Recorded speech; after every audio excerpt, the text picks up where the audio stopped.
Hi everyone, आपका स्वागत है आपके अपने चैनल आवर क्विक नॉलेज पे। तो फ्रेंड्स, आज हम आप लोग को बताने वाले हैं कि how to balance chemical equation. तो हम लोग कैसे भी किसी भी केमिकल इक्वेशन को कैसे हम लोग बैलेंस कर सकते हैं। तो सबसे पहले इसकी ज़रूरत क्या है, मतलब केमिकल इक्वेशन को बैलेंस करने की इसकी ज़रूरत क्यों है। तो आपने 9th में पढ़ा होगा कि law of conservation of mass. तो उसमें क्या था कि जो रिएक्टेंट साइड था और प्रोडक्ट साइड था, दोनों की मास बराबर थे, क्योंकि मास को कभी भी खत्म नहीं किया जा सकता। तो इसी लॉ को बनाए रखने के लिए हम लोग केमिकल इक्वेशन बैलेंस करना जरूरी होता है। तो केमिकल इक्वेशन को बैलेंस करना ये लगभग हर बोर्ड की परीक्षाओं में पूछा जाता है, हर साल पूछा जाता है, चाहे वो स्टेट बोर्ड हो चाहे वो सीबीएसई बोर्ड हो। तो आइए हम लोग देखते हैं कि कैसे हम लोग केमिकल इक्वेशन को बैलेंस कर सकते हैं। तो यहाँ पर हम लोगों ने एक एग्जाम्पल लिख लिया है, तो चलिए अब हम लोग इसे बैलेंस करते हैं। ये क्या है, अभी अनबैलेंस है। अनबैलेंस केमिकल इक्वेशन को स्केलेटन रिएक्शन कहते हैं।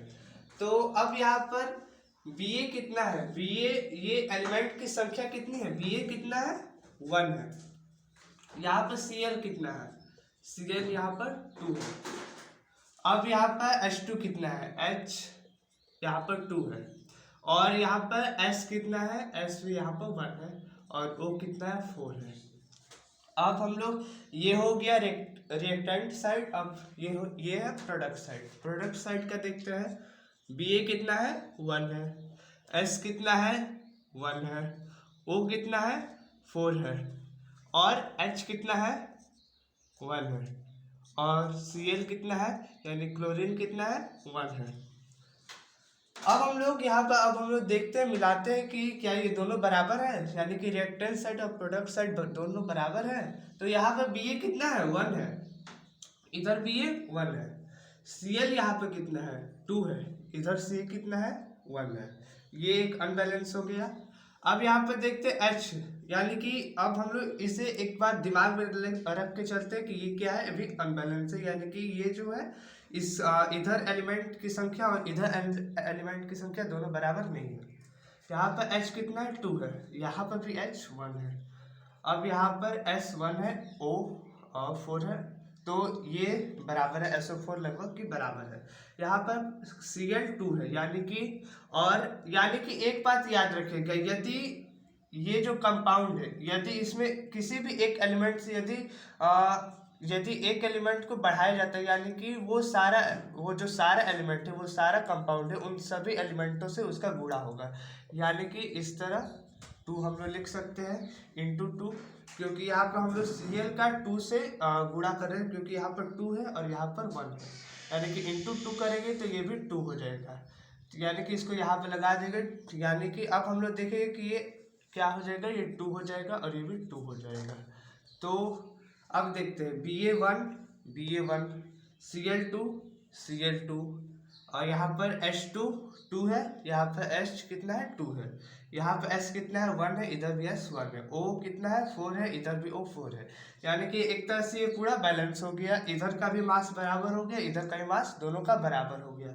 तो ये तो हो गया पहला एग्जाम्पल। ऐसे ही हम लोग एक और एग्जाम्पल करेंगे और उसके बाद हम लोग आपको एक प्रैक्टिस या फिर दोस्त हो प्रैक्टिस एग्जाम्पल यानी क्वेश्चन भी देंगे, ठीक है।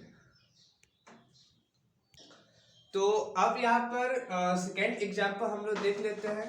तो सेकेंड एग्जाम्पल में क्या है कि यहाँ पर Na कितना है, Na यहाँ पर 1 है, O कितना है, O भी यहाँ पर 1 है, H कितना है, H भी यहाँ पर 1 है।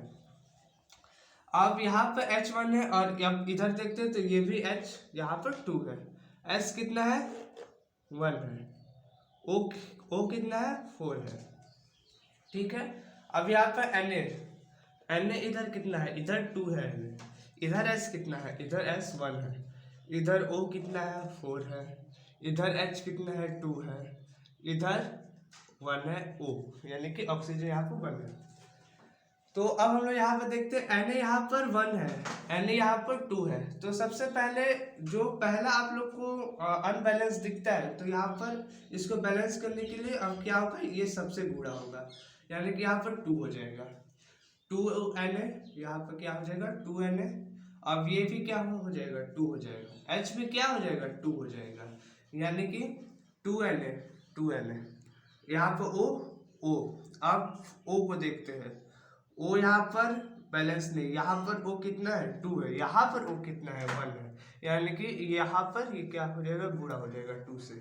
ये हमने पहले भी बता चुका है कि जब एक एलिमेंट से गुणा होता है, पहले भी हम लोग बता चुके हैं कि जब एक एलिमेंट से जब मतलब एक एलिमेंट की संख्याओं को जब बढ़ाया जाता है तो वो पूरे कंपाउंड से क्या हो जाता है, उसमें इनटू हो जाता है, यानी कि यहाँ पर 2 हो जाएगा।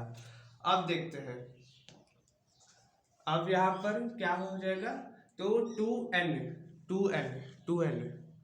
O कितना है, 2 है, यहाँ पर O कितना है, 2 है, हो गया। H कितना है, 2 है, यहाँ पर भी H कितना है, यहाँ पर एक जगह 2 है, लेकिन एक बात ध्यान रखिए, यहाँ पर भी एक और H है और इसकी भी संख्या कितनी है, यानी कि H यहाँ पर कितना हो गया, एक H मतलब 2H और यहाँ पर 2H कितना हो गया, 4 हो गया। अब यहाँ पर देखते हैं 2 × 2 कितना हो गया, यहाँ पर भी 4 हो गया। अब ये भी दोनों बैलेंस हो गए। अब यहाँ पे S देखते हैं, S कितना है, 1 है, यहाँ पे S कितना है, 1 है, O कितना है, 4 है, यहाँ पे भी O कितना है, 4 है।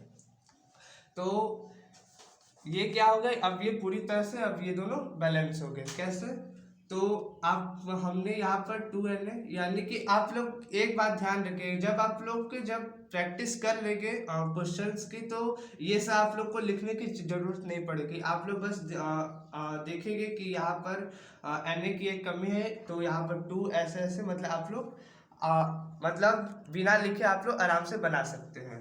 तो आज का वीडियो यहीं पर ख़त्म होता है। आई होप कि आप लोग को ये पूरी अच्छी तरह से समझ में आया होगा। तो thanks for watching video, please like share and subscribe.